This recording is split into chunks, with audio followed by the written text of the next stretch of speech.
Assalamualaikum warahmatullahi wabarakatuh. Selamat pagi semuanya. Alhamdulillah pagi ini anak-anak ibu masih semangat dan sehat ya nak ya. Oke, hari ini belajar PKN sama Bu Guru. Nah, materi PKN dari tema 1 sampai tema 5 sudah selesai nak. Nah, tinggal Bu Guru mereview, mengulang kembali materi yang sudah disampaikan sama Bu Guru. Coba kamu masih ingat tidak ya tentang materi PKN tema 1? Coba Ibu ulang ya.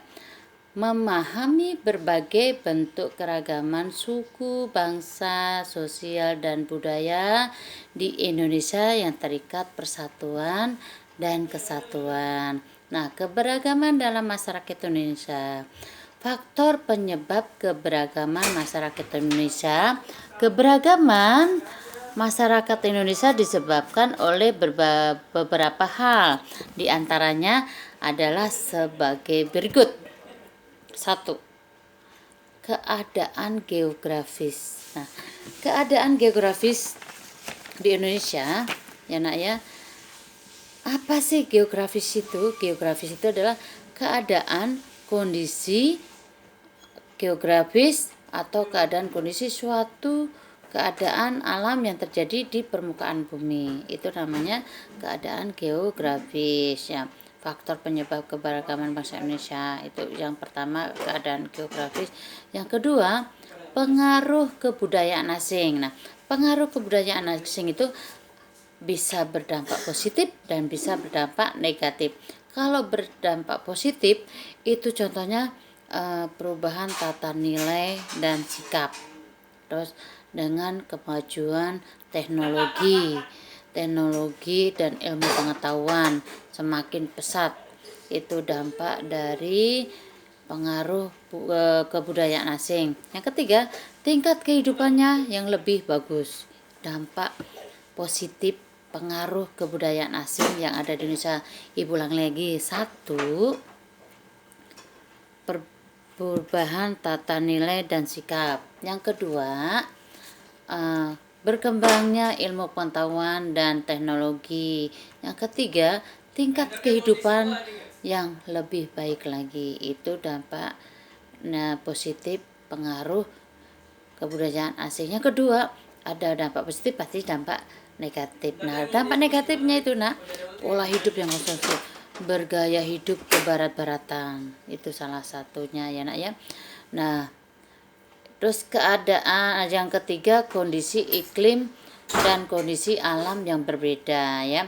Keberagaman masyarakat Indonesia disebabkan oleh beberapa hal. Pertama tadi keadaan geografis, yang kedua pengaruh kebudayaan asing, yang ketiga kondisi iklim. Nah, kondisi iklim Indonesia karena negara Indonesia itu negara yang dilalui oleh garis khatulistiwa. Nah, dilalui oleh garis khatulistiwa, maka negara kita dikatakan negara tropis. Kenapa kok dikatakan negara tropis? Karena Indonesia itu memiliki 2 musim, yaitu musim hujan dan musim kemarau. Itu ya nak ya. Kondisi iklim dan kondisi alam yang berbeda. Itu bahasanya faktor penyebab keberagaman yang ada di Indonesia atau masyarakat Indonesia. Nah, keanekaragaman suku bangsa di Indonesia. Keanekaragaman suku yang ada di Indonesia, karena Indonesia itu negara kepulauan ya, negara kepulauan dari Sabang sampai Merauke wilayahnya. Nah, dari setiap daerah itu pasti keanekaragam suku bangsa Indonesia-nya itu pasti berbeda tipe fisik. Nah, tipe fisik bangsa Indonesia contohnya itu tipe fisiknya tinggi badan. Tinggi badan bangsa Indonesia itu rata-rata 150 sampai 180. Berkulit sawo mateng. Rambutnya warna hitam. Hidungnya itu sedang, tidak mancung dan tidak pesek. Itu tipe fisik keanekaragaman suku bangsa Indonesia. Yang kedua, bahasa. Nah, bahasa, Ibu ulangi lagi, setiap daerah itu pasti memiliki bahasa masing-masing. Contohnya yang tinggal di Pulau Jawa. Di Pulau Jawa itu ada Jawa Barat. nama bahasanya itu bahasa Sunda. Terus DKI Jakarta pasti bahasanya Betawi ya nak ya. Lanjut, bahasa udah adat istiadat. Apa sih adat istiadat itu? Adat istiadat adalah merupakan aturan atau tata kelakuan yang dihormati atau dipatuhi oleh masyarakat secara turun-temurun. Contohnya ada lompat batu. Lompat batu itu dari suku Nias. Terus ada upacara ngaben. Upacara ngaben itu tradisi bakar mayat yang ada di Pulau Bali ya nak ya. Itu yang keempat, kesenian daerah. Keanekaragaman suku bangsa Indonesia di Indonesia itu pertama tipe fisik, bahasa, yang ketiga adat istiadat, keempat kesenian daerah. Nah, kesenian daerah pasti berbeda-beda juga. Contohnya di Jawa Timur itu ada kesenian ketoprak. Nah, kalau di Jakarta ketoprak itu makanan. Ya, kalau di sana adalah kesenian ya, pertunjukan kesenian. Nah, keanekaragaman suku bangsa di Indonesia sudah. Nah, keanekaragaman agama Indonesia itu memiliki 6 agama yang dianut oleh bangsa Indonesia. Keenamnya itu apa? Ada Islam, Kristen Katolik, Kristen Protestan, Hindu, Buddha, dan Konghucu. Nah, masing-masing kalau Islam itu pasti kamu sudah tahu ya nak ya. Tempat ibadahnya di masjid, kitab sucinya Al-Quran, hari besarnya hari raya Idul Fitri dan Idul Adha. Terus agama Kristen Protestan dan Kristen Katolik itu tempat ibadahnya di gereja. Terus nama kitab sucinya adalah Alkitab. Hari besarnya hari Natal ya nak ya. Agama Hindu kitab sucinya Weda, tempat ibadahnya Pura, hari besarnya ada hari Nyepi, ada Saraswati, ada Galungan ya nak ya.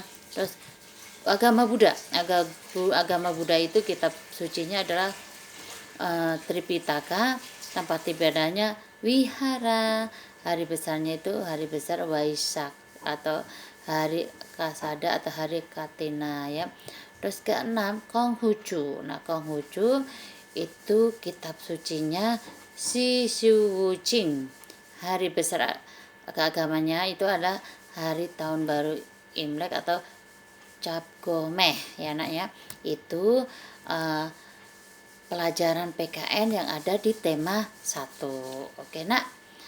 Nah, itu tadi pembahasan atau mereview kembali pelajaran yang sudah diajarkan oleh Bu Guru. Nah, pertanyaan. Coba ya, pertanyaan nomor 1. Nanti ya gini aja deh, pertanyaannya Ibu kirim aja melalui terpisah dari video ini ya nak ya. Nah, akhiri wassalam. Assalamualaikum warahmatullahi wabarakatuh. Selamat pagi, tetap semangat.